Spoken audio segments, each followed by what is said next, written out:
केंद्रीय मंत्री अनुराग सिंह ठाकुर ने हमीरपुर में पत्रकारों के साथ रूबरू होते हुए दिल्ली के मुख्यमंत्री अरविंद केजरीवाल पर जमकर निशाना साधा। अनुराग ठाकुर ने कहा कि जनता को बहुत बड़ा झूठ का सपना दिखाकर आम आदमी पार्टी ने सत्ता हासिल की थी। उन्होंने कहा कि अरविंद केजरीवाल ने राजनीतिक दल का गठन किया था और भ्रष्टाचार के खिलाफ लड़ने की बात कही थी, लेकिन अब वो खुद भ्रष्टाचार की दलदल में दब गए हैं। अनुराग ठाकुर ने समाजवादी पार्टी द्वारा अपने घोषणा पत्र में 2025 तक जातिगत जनगणना करवाने की बात को लेकर भी केंद्रीय मंत्री अनुराग ठाकुर ने तंज किया और कहा कि कुछ राजनीतिक दल प्रधानमंत्री नरेंद्र मोदी द्वारा देश में किए गए विकास और गरीब कल्याण योजनाओं को पचा नहीं पा रहे हैं।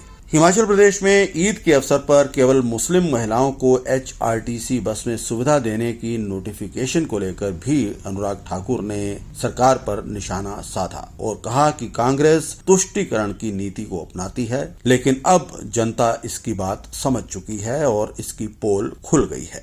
देखिए, बहुत बड़ा सपना दिखाकर अरविंद केजरीवाल जी और उनके राजनीतिक दल का गठन हुआ। क्या कहा था? भ्रष्टाचार के खिलाफ खड़े होंगे। खड़े तो नहीं हुए, उस दलदल में दबे हुए पाए गए। एक नहीं अनेक भ्रष्टाचार के इनके किस्से बाहर आए। दिल्ली की जनता अपने आप को ठगा हुआ महसूस करती है। कितनी शर्मनाक बात है कि लोगों के साथ कितना बड़ा झूठ बोला और फिर पैसों का खेल, शराब का खेल, पानी में भी लूटा, शराब में भी लूटा, शीश महल बनाकर भी लूटा, जनता को झूठे वायदे करके भी लूटा।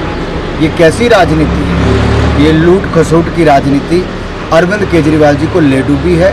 इसीलिए इनके शिक्षा मंत्री, शराब मंत्री, जेल मंत्री, स्वास्थ्य मंत्री, उप मुख्यमंत्री और अब स्वयं कट्टर बेईमान मुख्यमंत्री अरविंद केजरीवाल भी जेल में है। कुछ नहीं कहूँगा, जब जब चुनाव आते हैं तब तब तुष्टीकरण की राजनीति कांग्रेस की शुरू हो जाती है। आप एक नहीं अनेक उदाहरण देखेंगे कांग्रेस के तुष्टीकरण के, लेकिन अब इनकी पोल खुल चुकी है। ये राम मंदिर का विरोध करते थे, राम सेतु को काल्पनिक बताते थे, राम मंदिर का मुकदमा लड़ने के लिए अपने वकील खड़े कराते थे, लेकिन आज देश जागरूक भी हुआ है। सोमनाथ धाम, केदारनाथ धाम, काशी विश्वनाथ धाम, महाकाल लोक धाम और अब अयोध्या धाम में भव्य राम मंदिर का निर्माण भी हुआ है।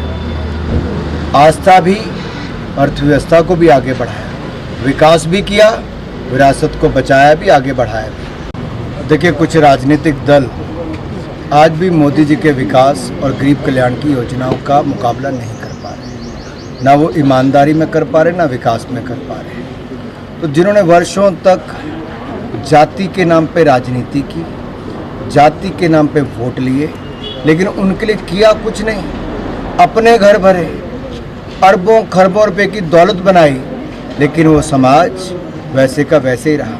लेकिन जब नरेंद्र मोदी जी देश के प्रधानमंत्री बने तो सबका साथ, सबका विकास, इसी मूल मंत्र के साथ काम किया। 25 करोड़ गरीबों को गरीबी रेखा से बाहर निकाला, 4 करोड़ पक्के मकान, 12 करोड़ शौचालय, 10 करोड़ घरों को उज्ज्वला योजना, 13 करोड़ घरों को नल से जल देने का काम, 80 करोड़ लोगों को मुफ्त में अनाज, तो 60 करोड़ को मुफ्त में इलाज।